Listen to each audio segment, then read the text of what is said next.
Boa noite. Antes de começar, eu queria fazer uma oração. Obrigado, Senhor, por esse dia. Obrigado por tudo. Cuide de cada um que está aqui na igreja e esteja com cada um dos seus pedidos que foram mencionados ainda hoje e agradecimentos também.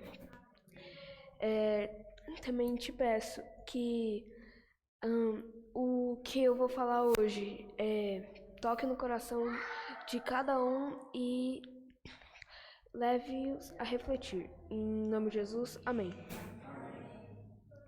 Queria que você abrisse sua Bíblia em Miqueias 7:18.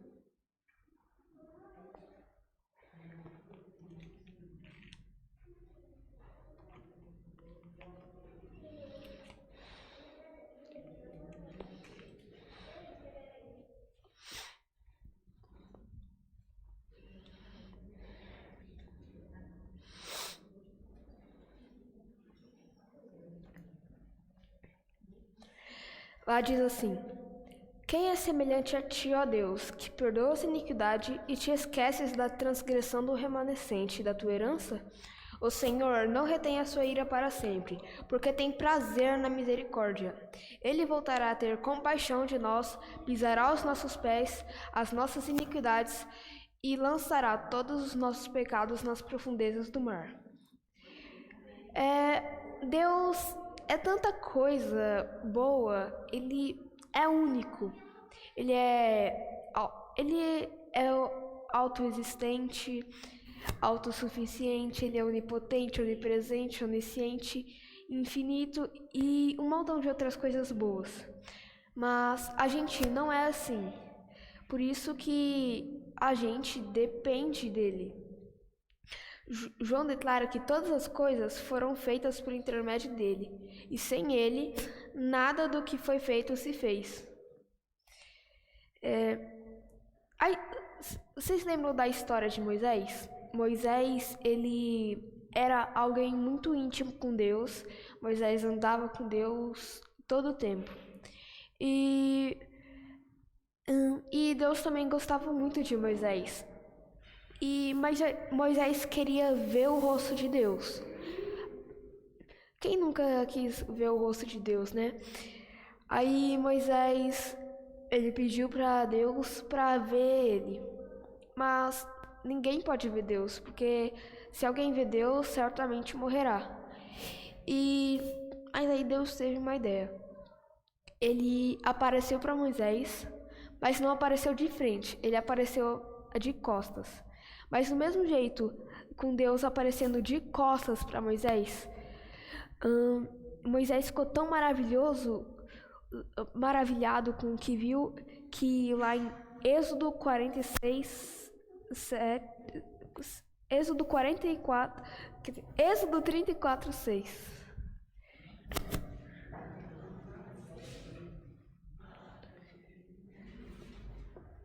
Êxodo 34, 6.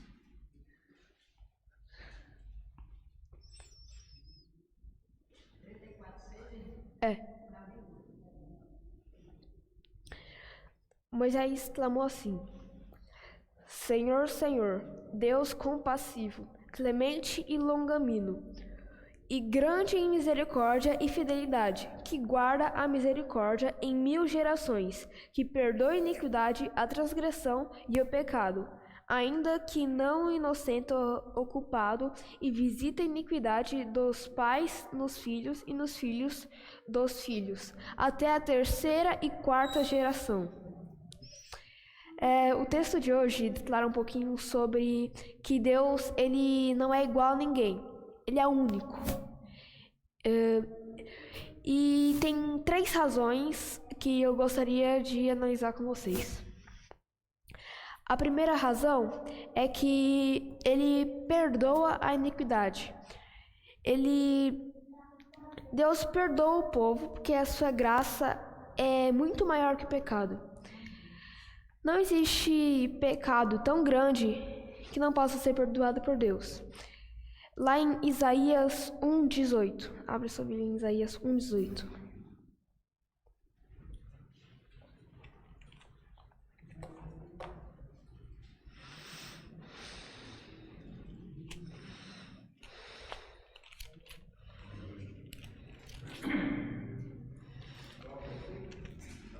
Isaías 1:18.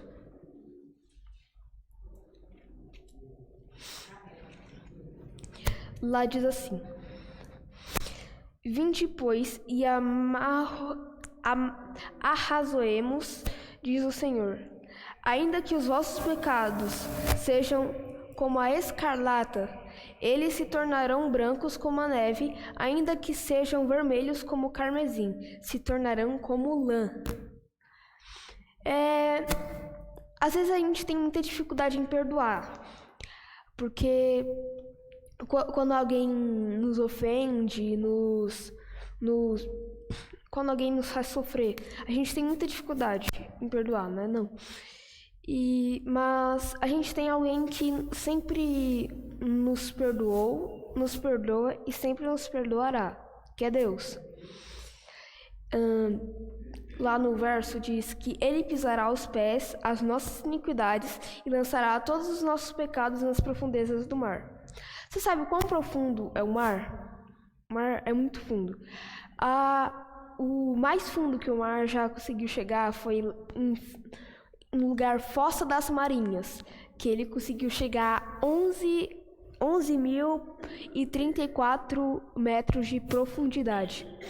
A pressão nesse lugar é tão pesada que é de 1 tonelada por centímetro quadrado. É tipo assim, você pega a sua mão, tá leve agora, mas imagina botar 200 carros em cima da sua mão. Essa é a pressão que lá tem.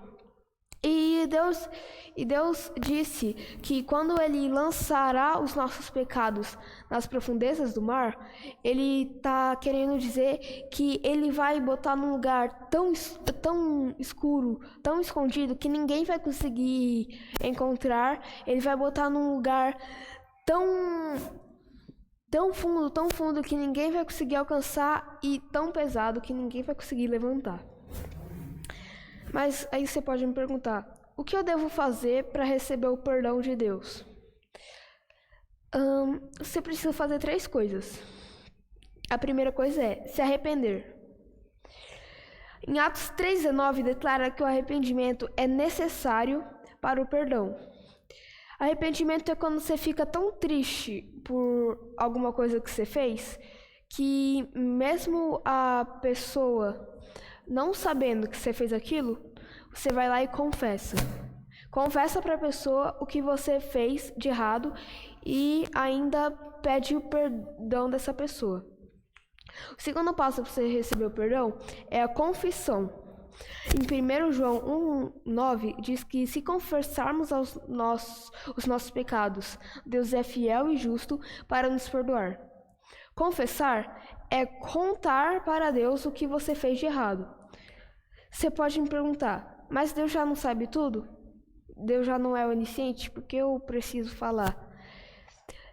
Quando a gente confessa os nossos pecados, nós reconhecemos o nosso erro e isso faz que isso nos ajuda a não errar novamente. E quando a gente confessa, nós nos humilhamos e nos envergonhamos pelo erro cometido e nos faz desejar ainda mais perdão. O terceiro passo para receber o perdão é o abandono completo do pecado. Voltando a Atos 3:19, abra sua Bíblia lá em Atos 3:19.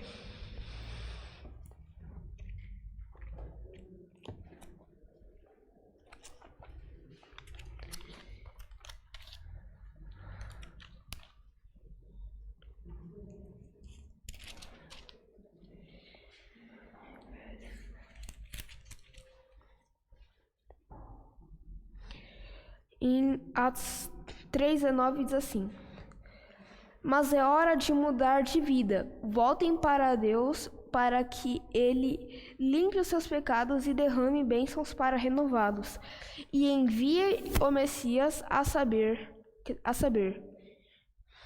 Jesus, que ele preparou para o seu povo. Por enquanto, ele precisa permanecer nos céus até que tudo seja restaurado, a fim de pôr em ordem outra vez tudo aquilo que Deus anunciou por meio dos seus santos profetas. Moisés, por exemplo, disse: do meio de vocês, Deus levantará um profeta como eu. Ouçam cada palavra que ele disser. Quem se recusar a ouvir esse profeta será eliminado do povo. Eu queria fixar só no verso 19, mas eu acabei lendo o verso 20, 21 e 23. Mas ali no Atos 3:19, ali declara que é necessário conversão para o perdão. Conversão é o abandono completo do pecado. Imagine que você tá ali de boa, aí alguém passa e dá um soco na sua cara. Aí fala que foi acidental e imediatamente ela pede perdão. Aí foi sem querer. Você perdoa?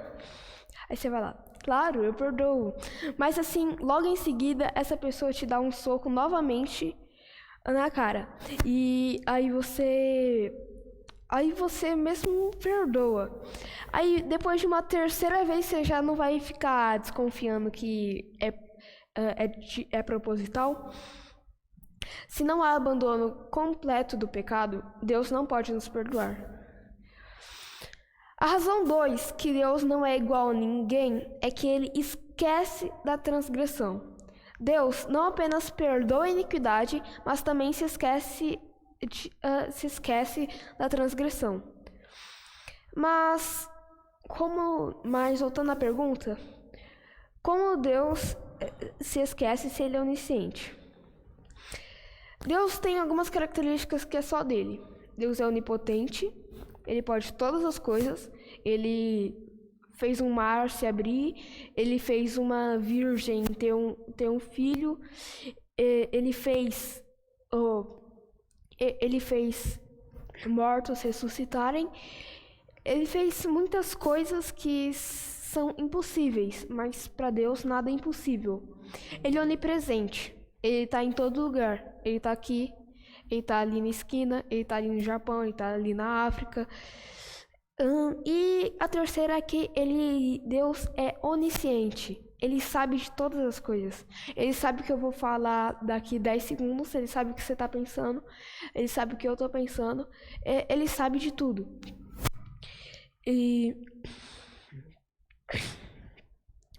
Mas aí eu não respondi a pergunta: como Deus pode se esquecer de nossos pecados se ele é onisciente?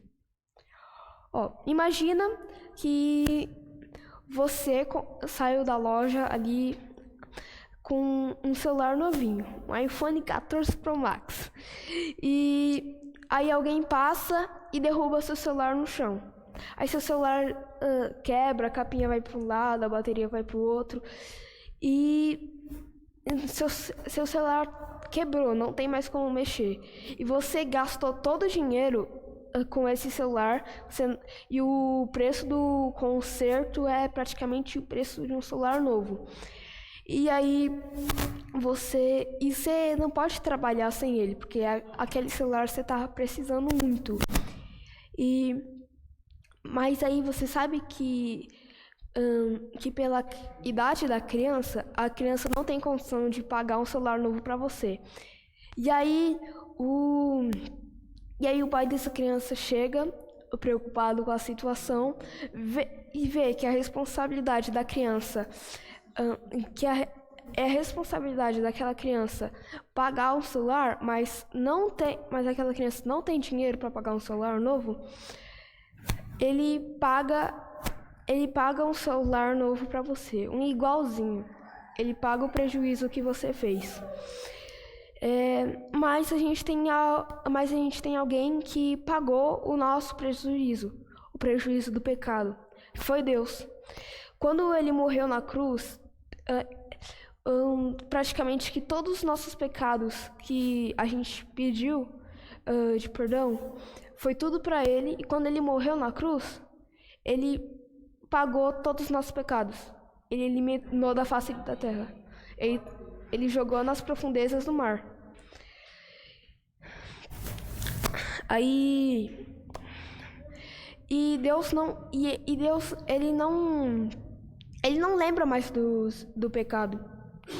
Se você pediu de perdão, quer dizer, se você pediu perdão de coração, Deus ele esqueceu o seu pecado. E mesmo que ele lembre, não vai ser para coisa ruim.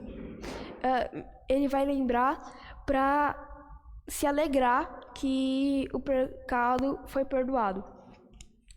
A terceira razão que Deus é sem igual é que ele não retém a sua ira para sempre. O primeiro passo para passar a ira de Deus é o perdão.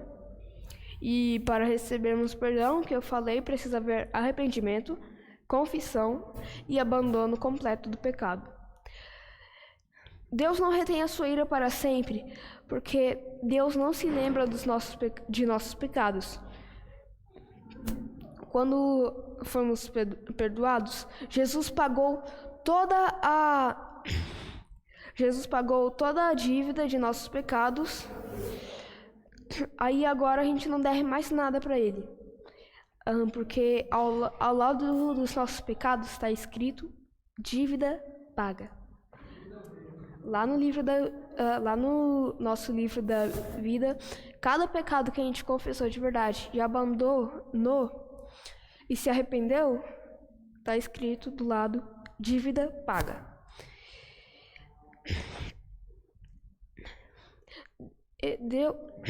Deus não retém a sua ira para sempre porque Ele tem prazer na misericórdia. Depois de nos ter perdoado e esquecido dos nossos pecados, não existe mais nenhum motivo para Deus se irar. Não existe mais nenhum motivo. A misericórdia de Deus nos levou... Foi mal. A misericórdia de Deus o levou a nos perdoar. A misericórdia de Deus o levou a esquecer do que fizermos. Lembra da história de Nínive? Nínive era uma cidade muito má. Por qualquer coisa eles brigavam, roubavam. Praticamente aquela cidade não tinha jeito. Mas como Deus é onipotente, tudo para Ele é possível. E aí ele enviou Jonas. Só que Jonas não queria ir. Mas aí, até que depois de toda aquela confusão, que Jonas foi engolido pela baleia, na verdade não foi uma baleia, foi um grande peixe, que ele foi engolido pelo peixe e cuspido de volta na praia, ele mesmo contra a vontade dele, ele foi para Nínive. Ele saiu por todas as ruas, assim, espalhando que em 3 dias Deus ia destruir a cidade se eles não se arrependessem do pecado. Depois que toda a cidade já estava sabendo e todo mundo já havia se arrependido, Jonas saiu da cidade, foi lá para o deserto e ficou sentado assim, olhando, só esperando a destruição da cidade. E aí, mas como aquela Nínive inteira havia se arrependido, havia confessado e abandonado todo o pecado, aquela Nínive foi poupada. Deus poupou a Nínive, porque Nínive não era mais aquela cidade má. Nínive era uma cidade gostosa de se morar, porque todo mundo não era mais agressivo, todo mundo agora era bondoso. Porque Deus transformou o coração das pessoas. Deus teve misericórdia da cidade. Ele tem misericórdia de nós. Não existe outro que perdoe como nosso Deus. Não existe outro que se esquece como nosso Deus. Não existe outro que tenha misericórdia como Deus. Por isso que a gente... tinha um menino que ele que ele havia feito um compromisso com Deus. Ele falou assim que todo dia a primeira coisa que ele ia fazer era um culto de 1 hora. Ele ia ficar com Deus durante 1 hora. Aí, num dia normal, ele acordou, mas ele acordou muito tarde. E ele tinha uma reunião com o chefe dele. E aí ele atrasado, ele ia sair de casa, mas aí lembrou do compromisso que ele tinha com Deus. Aí ele parou, pensou e ficou em casa durante 1 hora. Mesmo já atrasado, ele ficou em casa durante 1 hora com Deus. E aí, quando ele chegou lá na reunião, pensando que a reunião já tinha acabado, o chefe dele nem havia chegado. O chefe dele estava mais atrasado do que ele. E aí teve outro dia que ele tinha prova da faculdade de manhã. Aí ele acordou tarde de novo. Aí atrasado, ele ia sair de casa. Mas aí lembrou de novo do compromisso que ele tinha feito com Deus. Ele parou, pensou, voltou e ficou em casa durante 1 hora. E aí ele chegou lá na escola, pensando que a prova já tinha acabado. A prova havia sido adiada para a próxima aula. E aí ele conseguiu fazer a prova e ainda tirou uma boa nota na prova. Por isso que a gente tem que buscar Deus todo momento. A gente tem que buscar, não é daqui 10 minutos, não é amanhã, não é a próxima semana. É hoje, agora. Todo momento a gente tem que estar buscando a Deus. Mesmo trabalhando, a gente tem que estar com Deus na cabeça. Porque Ele é nosso amigo, Ele é nosso companheiro e Ele é nosso Pai. Eu quero fazer uma oração. Oremos. Obrigado, Senhor, por mais um dia na sua presença. Cada pessoa que está aqui poderia estar em casa, já dormindo, mas preferiu estar aqui na sua casa, te adorando e te buscando. Esteja com cada uma dessas pessoas que conforte o coração de cada um e encha de bênçãos. Em nome de Jesus, amém.